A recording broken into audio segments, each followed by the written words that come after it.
சரித்திரம் இன்னைக்கு நம்மளை விட்டு பிரிஞ்சு போயிருக்கு. அது சாதாரண சரித்திரம் இல்லை. எத்தனையோ ஆண்டுகளுக்கு பிறகு ஒரு நண்பர்களாக ஆரம்பித்த பயணம்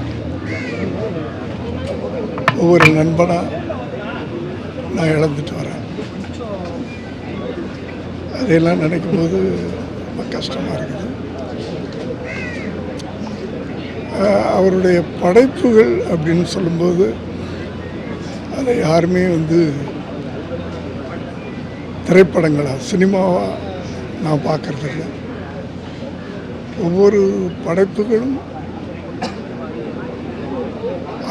அது ஒரு கதை சொல்லும்.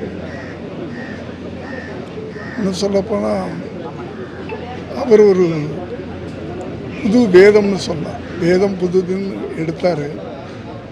அவரே ஒரு புதிய வேதம் சினிமாவில். அப்படி வாழ்ந்துட்டு இப்போவும் சினிமா இருக்கிற வரைக்கும்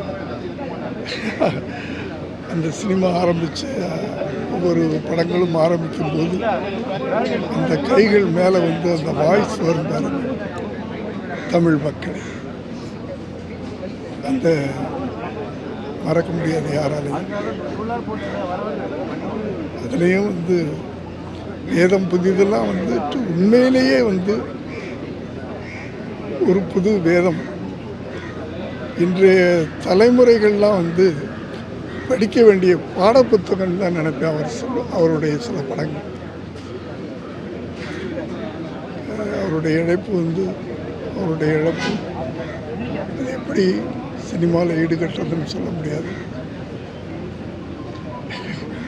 கஷ்டமாக இருக்குது, நினைக்கும் போது கஷ்டமாக இருக்குது. அவர் ஆத்மா சாந்தி அடையணும்.